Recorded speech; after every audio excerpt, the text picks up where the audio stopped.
Assalamualaikum warahmatullahi wabarakatuh. Hai sahabat beriman, apa kabar? Selamat datang kembali di Pagala Channel. Video kali ini kami akan mengangkat sebuah kisah sejarah kerajaan Sabah. Sabah adalah sebuah kerajaan di abad klasik yang berdiri sejak 1300 Masehi, terletak di wilayah Yaman saat ini. Kemasyhuran negeri Sabah benar-benar sesuatu yang fenomenal dan menakjubkan bagi siapa saja yang mengetahui kisahnya. Lantas, siapakah Sabah itu? Dalam hadis Farwah bin Musaik, Rasulullah Shallallahu Alaihi Wasallam pernah ditanya oleh seorang laki-laki, "Ya Rasulullah, kabarkanlah kepadaku tentang Sabah. Apakah Sabah itu? Apakah adalah nama sebuah tempat atau nama dari seorang wanita?" Beliau pun menjawab, "Dia bukanlah nama suatu tempat dan bukan pula nama wanita, tetapi ia adalah seorang laki-laki yang memiliki 10 orang anak dari bangsa Arab. 6 orang dari anak-anaknya menempati wilayah Yaman dan 4 orang menempati wilayah Syam." Hadis riwayat Abu Daud dan Tirmidzi. Dalam riwayat Ibnu Abbas radhiyallahu anhu ada tambahan nama-nama dari anak Sabah. Adapun yang menempati wilayah Yaman, mereka adalah Matsij, Kinda, Al-Asad, Al-Asy'ariyun, Anmar, dan Himyar. Dan yang menempati wilayah Syam adalah Lakham, Jutsam, Amilan, dan Ghassan. Hadis riwayat Ahmad. Para sejarawan juga mencatat bahwa nama asli dari Sabah adalah Abdu Asy Syams, dan sebagaimana kita ketahui, nama-nama kabilah Arab terambil dari nama-nama anak Sabah. Awalnya kerajaan Sabah dikenal dengan nama dinasti Mu'innah, sedangkan raja-raja mereka dijuluki sebagai Mukrib Sabah. Ibu kotanya Sarwah yang puing-puingnya terletak 50 km ke arah barat laut dari kota Ma'rib. Pada periode inilah bendungan Ma'rib mulai dibangun. Periode ini antara tahun 1300 Masehi hingga 6200 Masehi. Pada periode berikutnya antara tahun 620 Masehi sampai dengan 1015 Masehi barulah mereka dikenal dengan nama Sabah. Mereka menjadikan Ma'rib sebagai ibu kotanya. Dahulu secara garis besar wilayah Jazirah Arab dibagi menjadi 2 bagian, bagian utara dan bagian selatan. Arab bagian selatan lebih maju dibandingkan Arab bagian utara. Masyarakat Arab bagian selatan adalah masyarakat yang dinamis dan memiliki peradaban.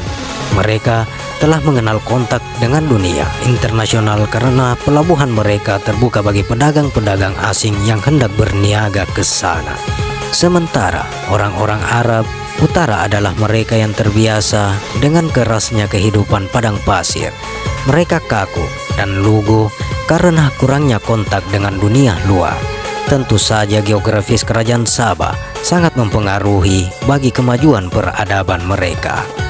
Kerajaan Sabah terkenal dengan hasil alamnya yang melimpah. Orang-orang pun banyak berhijrah dengan bermitra dengan mereka. Perekonomian mereka begitu menggeliat, hidup dan sangat dinamis. Allah Subhanahu wa Ta'ala berfirman mengabarkan tentang kemakmuran kaum Sabah. Sesungguhnya bagi kaum Sabah ada tanda-tanda kekuasaan Allah di tempat kediaman mereka, yaitu 2 buah kebun di sebelah kanan dan di sebelah kiri. Quran Surah Sabah ayat 15.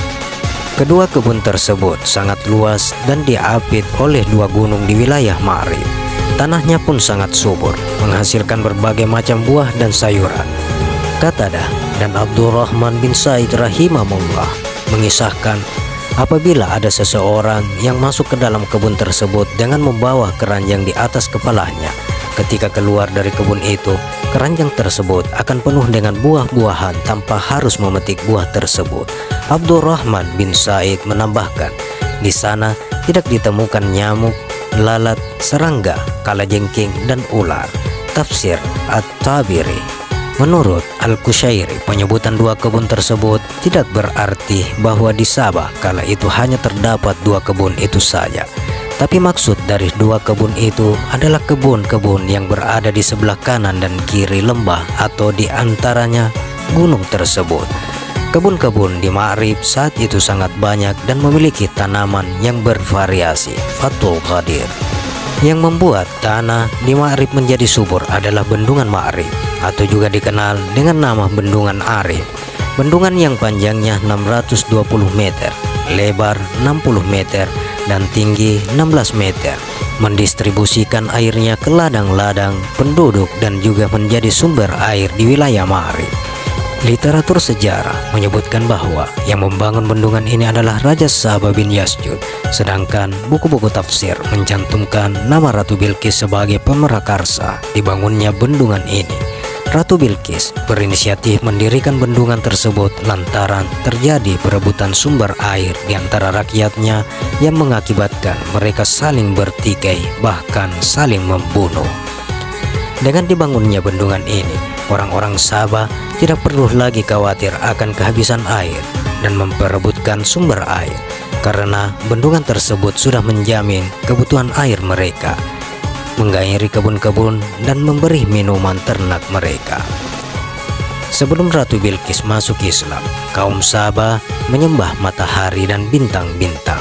Setelah ia memeluk Islam, maka kaumnya pun berbondong-bondong memeluk agama Islam yang didakwakan oleh Nabi Sulaiman alaihissalam.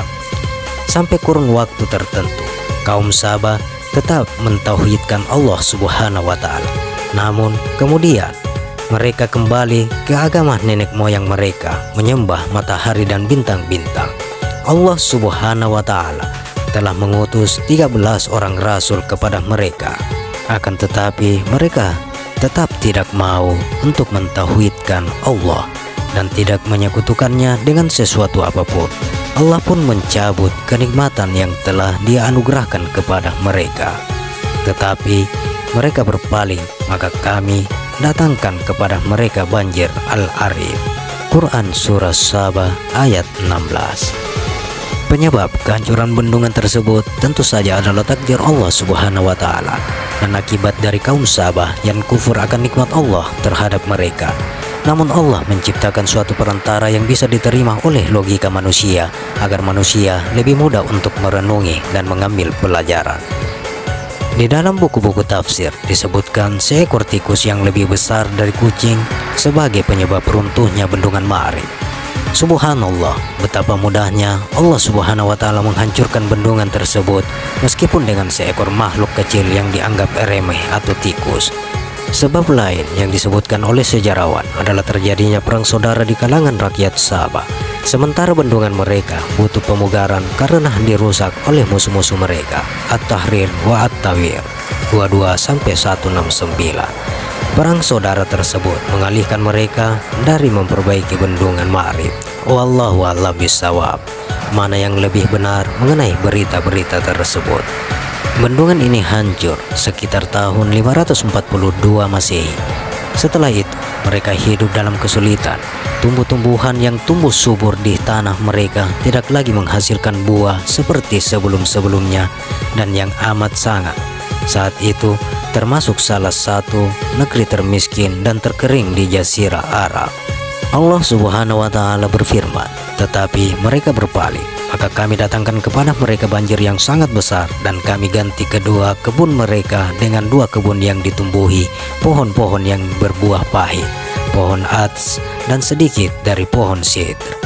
Demikianlah kami memberi balasan kepada mereka karena kekafiran mereka, dan kami tidak menjatuhkan azab yang demikian itu, melainkan hanya kepada orang-orang yang sangat kafir. Quran Surah Sabah ayat 16 sampai dengan 17. Allah Subhanahu wa Ta'ala kembali berfirman, dan Allah telah membuat suatu perumpamaan dengan sebuah negeri yang dahulunya aman lagi tentram. Rezekinya datang kepadanya melimpah ruah dari segenap tempat, tetapi penduduknya mengingkari nikmat-nikmat Allah. Karena itu Allah merasakan kepada mereka pakaian kelaparan dan ketakutan disebabkan apa yang selalu mereka perbuat, dan sesungguhnya telah datang kepada mereka seorang rasul dari mereka sendiri, tetapi mereka mendustakannya. Karena itu mereka dimusnahkan azab dan mereka adalah orang-orang yang zalim. Quran Surah An-Nahl ayat 112 sampai dengan 113. Kalau kita renungkan kisah kaum Sabah dengan perenungan yang mendalam, tentu saja kita menemukan suatu kengerian. Bagaimana sebuah negeri yang teramat sangat subur lalu menjadi negeri yang kering dan tandus.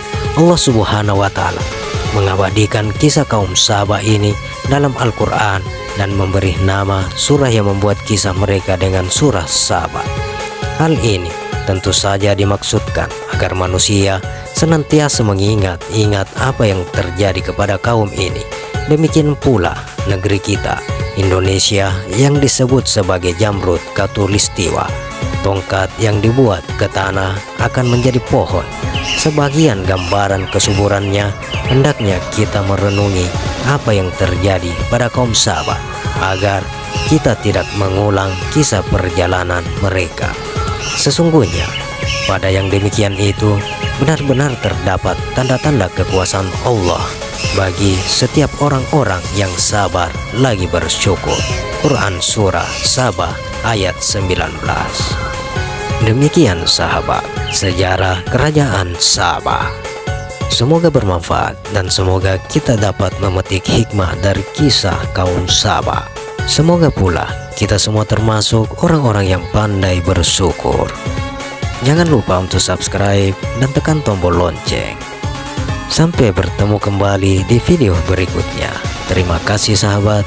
Wassalamualaikum warahmatullahi wabarakatuh.